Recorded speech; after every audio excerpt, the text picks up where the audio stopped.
স্বাগতম জানাইছো Assamese online tech YouTube চেনেলৰ আৰু এটা নতুন ভিডিঅ'লৈ। অনলাইন ট্ৰেইন টিকেটৰ বুকিং আপুনি কেনেদৰে কৰিব? অনলাইন ট্ৰেইন টিকেটৰ বুকিং কৰিবৰ কাৰণে আপোনাৰ নিজৰ নামত IRCTC এখন ৰেজিষ্ট্ৰেশ্যন কৰিব লাগিব। সেইখন ৰেজিষ্ট্ৰেশ্যন আপুনি কেনেদৰে কৰিব? আপোনাৰ মোবাইলত এই ৰেজিষ্ট্ৰেশ্যনটো কৰাৰ পিছতে আপুনি বুক কৰিব পাৰিব আপোনাৰ নিজৰ ticket online. Online ticket book কৰিবৰ কাৰণে ৰেজিষ্ট্ৰেশ্যন আপুনি কেনেদৰে কৰিব? মই এইখন ভিডিঅ'ৰ জৰিয়তে আপোনাক সম্পূৰ্ণখিনি প্ৰচেছ ষ্টেপ বাই ষ্টেপ দেখুৱাই দিম। আপোনাক অতি সহজে আপুনি কৰিব পাৰিব অনলাইন ট্ৰেইনৰ টিকেট বুকিং। তো বলক আমি ভিডিঅ'টো আৰম্ভ কৰোঁ। ভিডিঅ'টো আগতে আপোনালোকলৈ মোৰ এটা সৰু ৰিকুৱেষ্ট, আপুনি যদি এতিয়ালৈকে আছামিজ অনলাইন টেক ইউটিউব চেনেলটো ছাবস্ক্ৰাইব কৰা নাই, প্লিজ ছাবস্ক্ৰাইব কৰি কাষত থকা বেল আইকনটো বজাই দিব। ইয়াৰ বাবে আপুনি প্লে ষ্টৰত সাৰ্চ কৰিব IRCTC লিখি সাৰ্চ কৰি দিব। সাৰ্চ কৰি দিয়াৰ পিছত এনেধৰণৰ এটা পেজ ওলাই আহিব। এইটো ছফটৱেৰ আপুনি প্লে ষ্টৰৰ পৰা ডাউনলোড কৰি ল'ব। ডাউনলোড কৰাৰ পিছত এইটো আপুনি অপেন কৰি দিব। অপেন কৰাৰ পিছত এনেধৰণৰ আৰু এটা নতুন পেজ ওলাই আহিব। এইটো পেজত আপুনি এইটো চুকত চাব লিখা আছে লগইনত ক্লিক কৰি দিব। লগইনত ক্লিক কৰাৰ পিছত ইয়াত চাব লিখা আছে ৰেজিষ্টাৰ ইউজাৰত ক্লিক কৰিব। ক্লিক কৰাৰ পিছত আহিল প্ৰথমতে আপুনি আপোনাৰ মোবাইল নাম্বাৰ বহুৱাই দিব। আপুনি আপোনাৰ এটা মোবাইল নাম্বাৰ বহুৱাব। মোবাইল নাম্বাৰ বহুৱাৰ পিছত আপুনি চাব আপোনাৰ মোবাইল নাম্বাৰটো এভেইলেবল আছে নে নাই। যদি আছে তেনেহ'লে এইটো মোবাইল নম্বৰ ৰাখিব, যদি নাই তেনেহ'লে মোবাইল নাম্বাৰটো চেঞ্জ কৰি দিব। ইয়াৰ পিছত আপুনি এটা বেলেগ ইমেইল আইডি বহুৱাব। আপোনাৰ মোবাইলত যিখন ইমেইল আইডি অপেন হৈ আছে সেইখন ইমেইল আইডি ইয়াত বহুৱাই দিব। ইমেইল আইডি বহুৱাৰ পিছত আহিল আপোনাৰ ইউজাৰ নেম। আপুনি ইয়াত আপোনাৰ ইউজাৰ নেম লিখিব। এটা ইউজাৰ নেম বনাই লিখিব। ধৰক আপোনাৰ নাম ৰাহুল, তেনেহ'লে আপুনি ইউজাৰ নেমটো এনেকৈ লিখিব RAHUL, ৰাহুল লিখি 1 2 3 4 5 এনেকৈ দিব পাৰিব। এইটো দিয়াৰ পিছত আপুনি চাব ইমেইল এইটো আপোনাৰ ইউজাৰ নেমটো এভেইলেবল আছে নে নাই। যদি আছে তেনেহ'লে এইটো ৰাখিব, যদি নাই তেনেহ'লে ইউজাৰ নেমটো আপুনি চেঞ্জ কৰি দিব। ইয়াৰ পিছত আপুনি ইয়াত এটা পাছৱৰ্ড বহুৱাব লাগিব। আপুনি আপোনাৰ ইচ্ছামতে পাছৱৰ্ড বহুৱাই দিব। পাছৱৰ্ড বহুৱাৰ পিছত আকৌ কনফাৰ্ম পাছৱৰ্ডত সেইখন পাছৱৰ্ডেই বহুৱাব। ইয়াৰ পিছত আহিল আপোনাৰ ফাৰ্ষ্ট নেম। আপোনাৰ ফাৰ্ষ্ট নেম লিখিব ইয়াত। ইয়াৰ পিছত আপোনাৰ মিডিল নেম থাকিলে লিখিব, যদি নাথাকে তেনেহ'লে লাষ্ট নেম বহুৱাই দিব। ইয়াৰ পিছত আহিল আপোনাৰ ডেট অফ বাৰ্থ। আপোনাৰ জন্মৰ তাৰিখ কিমান হয়, জন্মৰ তাৰিখটো ইয়াৰ পৰা বহুৱাই দিব। জন্মৰ তাৰিখ বহুৱাৰ পিছত আপোনাৰ জেণ্ডাৰ বহুৱাব লাগিব, মেল ফিমেল কোনটো হয় বহুৱাই দিব। ইয়াৰ পিছত আহিছে আপোনাৰ নেশ্যনেলিটি, এইটোত ইণ্ডিয়া বহুৱাব। ইয়াৰ পিছত আহিল আপোনাৰ চিকিউৰিটি কুৱেশ্যন। ইয়াৰ পৰা আপুনি যিকোনো এটা চিকিউৰিটি কুৱেশ্যন লিখিব পাৰিব। প্ৰথমটো হৈছে what is your pet name. ইয়াৰ পিছত আহিছে what was the name of your first school. এইটোত আপুনি ইয়াৰ পৰা যিকোনো এটা কুৱেশ্যন বাছি ল'ব। লোৱাৰ পিছত আপুনি চিকিউৰিটিত আপোনাৰ এই কুৱেশ্যনৰ আনচাৰটো বহুৱাই দিব। ইয়াৰ পিছত আহিল আপোনাৰ অকুপেশ্যন। এইটো আপোনাৰ অপশ্যনেল, দিবও পাৰে নিদিবও পাৰে। ইয়াত আপুনি যদি দিব বিচাৰিছে public, private, professional, self employed, student, others, আপুনি যিকোনো এটা বহুৱাই দিব। মই ইয়াত আদাৰ্ছ দিছোঁ। ইয়াৰ পিছত আহিল আপোনাৰ মেৰিট ষ্টেটাছত মেৰিট আনমেৰিট কি হয় বহুৱাই দিব। বহুৱাই নেক্সটত ক্লিক কৰি দিব। নেক্সটত ক্লিক কৰি দিয়াৰ পিছত এনেধৰণৰ আৰু এটা নতুন পেজ ওলাই আহিব। এইটো পেজত আপোনাৰ প্ৰথমতে দিব লাগিব আপোনাৰ ৰেচিডেণ্ট এড্ৰেছ। আপুনি ক'ত থাকে আপোনাৰ এড্ৰেছ ইয়াত বহুৱাব লাগিব।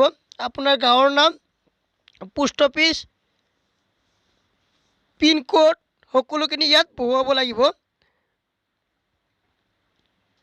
প্ৰথমতে আপোনাৰ ভিলেজটো লিখি আপোনাৰ গাঁৱৰ নামটো বহুৱাই দিব। গাঁৱৰ নাম বহুৱাৰ পিছত আপোনাৰ ৰিকেপচা এটা আহিব, এইটো অলপ ভেৰিফাই হ'ব। এইটো আপোনাৰ ভেৰিফাই হ'বলৈ দিব। এইটো পেজ আপুনি বেক নকৰিব। এনেদৰে হ'বলৈ দিব ভেৰিফাই ৰিকেপচা। ভেৰিফাই হোৱাৰ পিছত এনেধৰণে এই পেজটো আকৌ উভতি আহিব। ইয়াৰ পিছত দিব লাগিব আপোনাৰ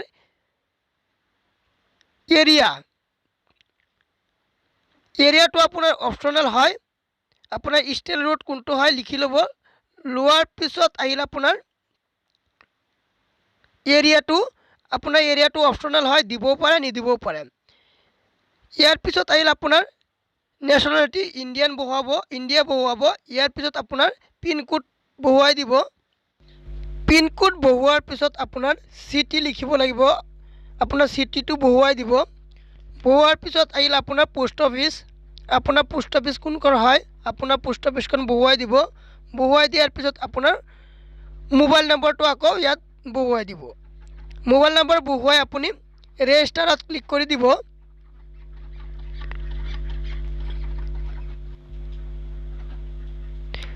ৰেজিষ্টাৰত ক্লিক কৰি দিয়াৰ লগে লগে এনেদৰে আহিব যে কংগ্ৰেচুলেশ্যন ইউৰ ইউজাৰ আই ডি ৰেজিষ্টাৰ ছাকচেছফুলি। এনেকৈ আহিব আপোনাৰ আপুনি যিখন ইউজাৰ আই ডি বনাইছে, আপোনাৰ ইউজাৰ আই ডিখন ৰেজিষ্টাৰ ছাকচেছফুলি হৈ গৈছে। আপুনি ইয়াৰ মেছেজ পাব। ইয়াৰ পিছত আকৌ আপুনি লগইনত ক্লিক কৰিব। ক্লিক কৰাৰ পিছত ইয়াত আপোনাৰ ইউজাৰ নেম কোনটো হয়, আপোনাৰ ইউজাৰ নেমটো ইয়াত বহুৱাই দিব লাগিব। আপুনি আপোনাৰ ইউজাৰ নেম পাবলৈ হ'লে আপুনি যোনখন ইমেইল আই ডি দিছিলে সেইখন ইমেইল আপুনি অ'পেন কৰিব লাগিব আপোনাৰ মোবাইলত। আপুনি আপোনাৰ ইমেইল আই ডিখন আপোনাৰ মোবাইলত অ'পেন কৰি ল'ব। অ'পেন কৰাৰ পিছত আপুনি চাব পাৰিব IRCTCৰ পৰা আপোনাক মেইল কৰিছে, যিখন মেইলত আপুনি চাব পাৰিব আপোনাৰ ইউজাৰ আই ডি আৰু আপুনি ৰেজিষ্টাৰ কৰাৰ সময়ত যিখন পাছৱৰ্ড দিছিলে সেইখন পাছৱৰ্ড আৰু আপোনাৰ ইমেইলখন ভেৰিফাই কৰিবৰ কাৰণে এখন OTP দিছে। আপুনি এই OTPটো মনত ৰাখিব নাইবা ক'ৰবাত লিখি ৰাখিব, কাৰণ আপোনাৰ IRCTC ছফ্টৱেৰখন অ'পেন কৰোঁতে আপোনাৰ এই ভেৰিফিকেশ্যন কোডটো লাগিব। ইয়াৰ পিছত আপুনি IRCTCৰ যিখন ছফ্টৱেৰত আপুনি ৰেজিষ্টাৰ কৰিছিলে সেইখন ছফ্টৱেৰ আকৌ অ'পেন কৰি ল'ব। অ'পেন কৰাৰ পিছত আপুনি প্ৰথমতে আপোনাৰ ইমেইলত যিখন ইউজাৰ নেম পাইছে ইউজাৰ নেমটো আৰু পাছৱৰ্ডটো বহুৱাই লগইনত ক্লিক কৰিব। ক্লিক কৰাৰ পিছত এনেধৰণৰ আপোনাৰ ট্ৰেফিক লাইট আহিব। এই ট্ৰেফিক লাইটৰ ফটোখিনি দেখি আপোনাৰ ইয়াৰ পৰা ভেৰিফাই কৰিব লাগিব। ইয়াত দিছে আপোনাৰ ট্ৰেফিক লাইটৰ ফটো, ইয়াত কোনখিনি এইখিনিত ক্লিক কৰিব দিছে। আপোনাৰটো হয়তো বেলেগ বেলেগ আহিব পাৰে। মই ইয়াৰ পৰা ফটোখিনি চিলেক্ট কৰি লৈছোঁ যে কোনখিনি ট্ৰেফিক লাইটৰ ফটো হয়, কৰি ভেৰিফাইত ক্লিক কৰি দিম। ভেৰিফাইত ক্লিক কৰি দিয়াৰ লগে লগে এনেদৰে অ'পেন হৈ যাব। আৰু ইয়াৰ পিছত আপোনাৰ আহিব, আপুনি চাব পাৰিব আপুনি যোনখন মোবাইল নাম্বাৰ দিছিলে সেইখন মোবাইল নাম্বাৰ আৰু আপোনাৰ মোবাইল নাম্বাৰত OTP আহিছে, এই OTPখিনি ইয়াত বহুৱাব লাগিব। মোবাইল নাম্বাৰৰ OTP ভৰোৱাৰ পিছত আহিব আপোনাৰ মোবাইল নাম্বাৰৰ OTPখিনি ভৰাই দিব। ভৰাই দিয়াৰ পিছত আপুনি যোনখন ইমেইল আই ডিত যিটো ওৱান টাইম পাছৱৰ্ড পাইছিলে সেই পাছৱৰ্ডটো ইয়াত ভৰাই দিব। মোবাইল আৰু ইমেইলৰ OTP বহুৱাই আপুনি ভেৰিফাই ইউজাৰত ক্লিক কৰি দিব। ভেৰিফাই ইউজাৰত ক্লিক কৰি দিয়াৰ লগে লগে আপোনাৰ একাউণ্টটো ভেৰিফাই হৈ যাব। ইয়াৰ পিছত আপুনি লগইনত ক্লিক কৰিব। ক্লিক কৰি আপোনাৰ লগইন ID আৰু পাছৱৰ্ড দি লগইন কৰি ল'ব। লগইন কৰাৰ পিছত এনেদৰে ভেৰিফাই হ'ব অলপ সময়। ইয়াৰ পিছত আপোনাক এমপিন বনাব লাগিব। আপুনি ইয়াত 4টা সংখ্যাৰে এমপিন বনাই ল'ব আপোনাৰ ইচ্ছা অনুযায়ী। এমপিন বনোৱাই ছাবমিটত ক্লিক কৰি দিব। ছাবমিটত ক্লিক কৰি দিয়াৰ পিছত এনেদৰে আপোনাৰ একাউণ্টটো ছাকচেছফুলি ৰেজিষ্টাৰ হৈ যাব আৰু ইয়াৰ পৰা আপুনি অনলাইন টিকেট বুক কৰিব পাৰিব। ইয়াৰ বাবে আপুনি প্ৰথমতে প্লেন মাই জাৰ্নিত ক্লিক কৰি দিব। ক্লিক কৰি দিয়াৰ পিছত প্ৰথমতে আপোনাৰ ষ্টেচন ক'ৰ পৰা আহিব এইটো লিখি ল'ব। ষ্টেচন মই লিখিছোঁ দিল্লী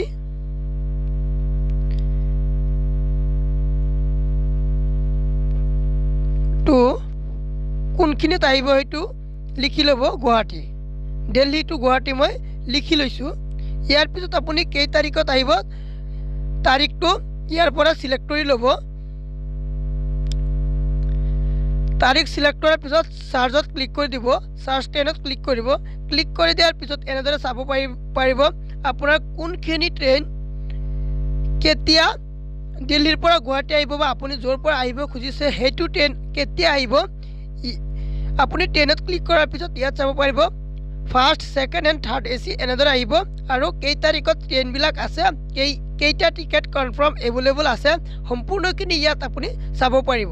আৰু ইয়াৰ পৰা আপুনি আপোনাৰ নিজৰ টিকেটটো অনলাইনৰ পৰা বুকিং কৰিব পাৰিব। চ' এনেদৰে আপোনালোকৰ নিজৰ IRCTC ৰেজিষ্ট্ৰেশ্যনটো কৰি লওক আৰু নিজৰ টিকেট অনলাইন বুকিং কৰক। চ' আজিৰ ভিডিঅ' এইখিনিয়ে আছিল। ভিডিঅ'টো কেনে পালে কমেণ্ট কৰি জনাব। যদি ভাল লাগে এটা লাইক কৰিব আৰু এতিয়ালৈকে যদি আপুনি আছামিজ অনলাইন টেক ইউটিউব চেনেলটো ছাবস্ক্ৰাইব কৰা নাই প্লিজ ছাবস্ক্ৰাইব কৰি কাষত থকা বেল আইকনটো বজাই